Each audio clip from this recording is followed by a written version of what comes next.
Good morning class. बच्चों, आज हम भूगोल विषय का पार्ट 5 लेंगे, वृष्टि। वृष्टि यानी आपको पता है वर्षा, ठीक है। वृष्टि यानी क्या होता है? वर्षा। देखिए इस पेज में बताइए तो नीचे दिए गए चित्रों का निरीक्षण कीजिए।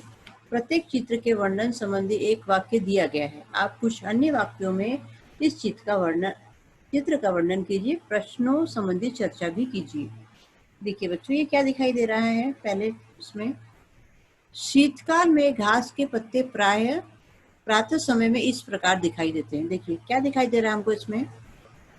देखिए आप अच्छे से ऑब्जर्व कीजिए, निरीक्षण कीजिए, क्या दिखाई दे रहा है। घास के पत्तों पर जल की बूंदें कहाँ से आई होंगी? जल की बूंदें। शीतकाल यानी बारिश तो नहीं हो रही है ना। शीतकाल यानी ठंडी का मौसम। इसमें घास के पत्तों पर जल की बूंदें कहाँ से आई होंगी? हाँ बताइए क्या होगा? ये है ओस की बूंदें, ठीक है। उसी प्रकार देखिए दूसरे चित्र में, कश्मीर में शीतकाल में सर्वत्र हिम दिखाई देता है। हिम यानी बर्फ, हम सभी जानते हैं, है ना। ये देखिए इस चित्र में क्या दिखाई दे रहा है? पेड़ के ऊपर बर्फ गिरी, व्हाइट सफेद रंग का जो दिख रहा है वो क्या है? बर्फ है।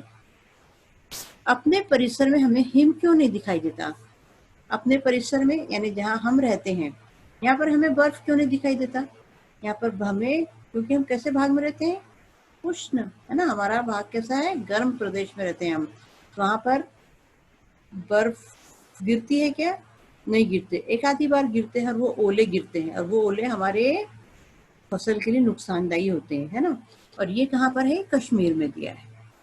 अब देखिए तीसरे चित्र में, हमारे यहाँ सामान्यतः जून से सितंबर में वर्षा होती है। हम जहाँ रहते हैं यहाँ पर जनरली कब से? 7 जून से मानसून आते हैं ना, और कब तक रहते हैं? सितंबर तक रहते हैं, ठीक है। ये देखिए बारिश का मौसम दिया है यहाँ पर, वर्षा ऋतु। वर्षा की बूंदें कैसे बनती होंगी? अभी हम इसके बाद दूसरे जब अभी पढ़ेंगे हम इसके आगे, वर्षा की बूंदें कैसी बनती होंगी। देखिए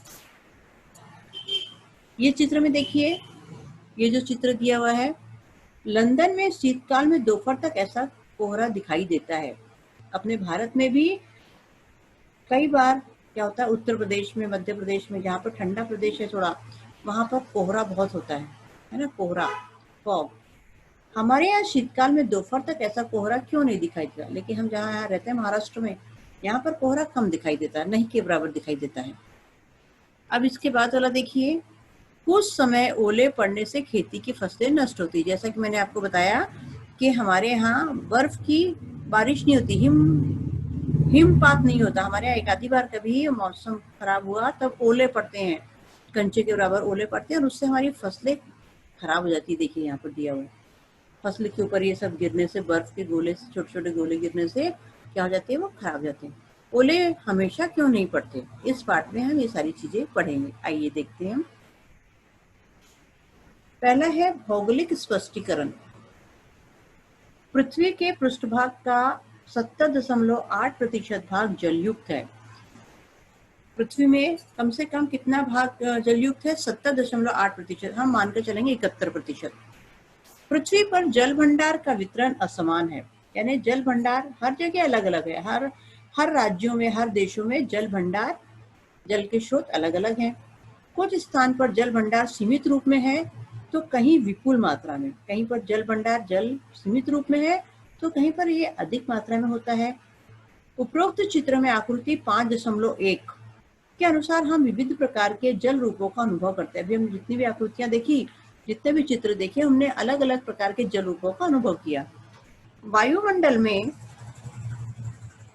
स्थित वाष्प के कारण ये जल रूप निर्माण होते हैं। किसके कारण? वायुमंडल में स्थित वाष्प के कारण ये जल रूप निर्माण होते हैं। जलवायु में होने वाले परिवर्तन के अनुसार निम्न प्रकार से आविष्कार दिखते हैं। शीतकाल में प्रातः, ठंड के मौसम में देखना भी, अक्टूबर नवंबर दिसंबर जब आएगा, जनवरी फरवरी तक आप सुबह जल्दी उठेंगे तो आपको क्या दिखाई देंगे? ओस की बूंदे, ड्यू ड्रॉप्स, उसको इंग्लिश में बोलते हैं ड्यू ड्रॉप्स। अधिक ऊंचाई के प्रदेश में हिमपात होता है। ज्यादा पहाड़ी प्रदेश में वहां पर क्या होता है? हिमपात होता है। उसी प्रकार कुछ स्थानों पर वर्षा होती है। वर्षा यानी बारिश। कुछ प्रदेश में घना कोहरा छा जाता है। घना कोहरा यानी आगे हमको आजू बाजू का ही नहीं दिखाई देता। कुछ प्रदेशों में अचानक ओले पड़ने से फसलों की क्षति पहुंचती है और कई जगह तो इतनी ज्यादा ओले पड़ते हैं जिसके कारण जो फसल होती है उसमें क्या होती है, वो खराब हो जाती है। बच्चों देखो चित्र में पूरा बर्फ ही बर्फ है। ये कहाँ का प्रदेश दिखाई दे रहा है? कश्मीर का है ना, पूरा बर्फ है। देखिए पूरे झाड़ बर्फ से ढके हुए हैं। अब देखिए वृष्टि। वृष्टि यानी मैंने आपको पहले बताया, वृष्टि यानी होता है बारिश, वर्षा ऋतु। बादलों से जमीन पर द्रव्य रूप या ठोस रूप से पानी की बौछार होती है। कैसे? बादलों से द्रव्य रूप, द्रव्य रूप यानी लिक्विड है ना, पानी के रूप में जो पानी की बौछार होती है, और दूसरा ठोस रूप में, ठोस रूप यानी जो ओले के रूप में। हिम, ओले, बारिश, पर्जन्य यह वृष्टि के प्रमुख रूप हैं। इसके प्रकार क्या क्या देख लीजिए। वृष्टि के प्रकार क्या क्या है? हिम, ओले, बारिश, पर्जन्य वृष्टि के प्रमुख रूप हैं। आकृति 5.1 छायाचित्र देखिए।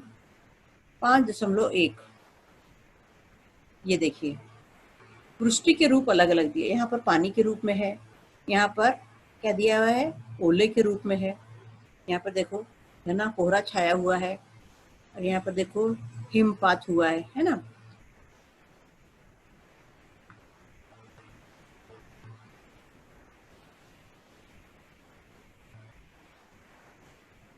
अब देखिए हिम यानी क्या। अभी हम पढ़ेंगे हिम। हिम यानी मैंने आपको बताया बर्फ, है ना। वायुमंडल में हवा का तापमान जब द्रवणांक बिंदु से कम होता है, द्रवणांक बिंदु यानी हिमांक बिंदु, फ्रीजिंग पॉइंट, तब हवा में स्थित वाष्प भाप सीधे हिम कणों में परिवर्तित हो जाती है।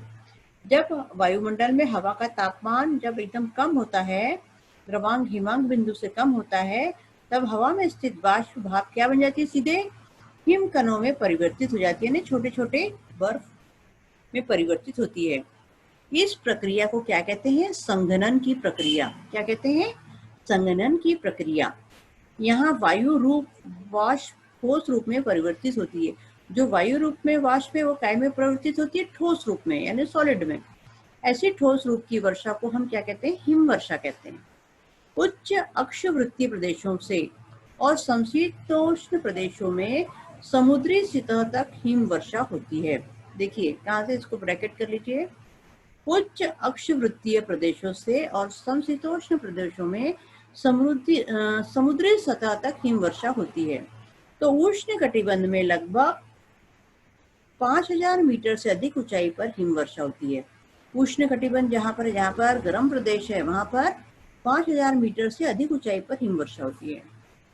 हिम ठोस स्वरूप में होने से वह जल जैसा बह नहीं जाता। आपको पता है बर्फ बहता है क्या जल्दी?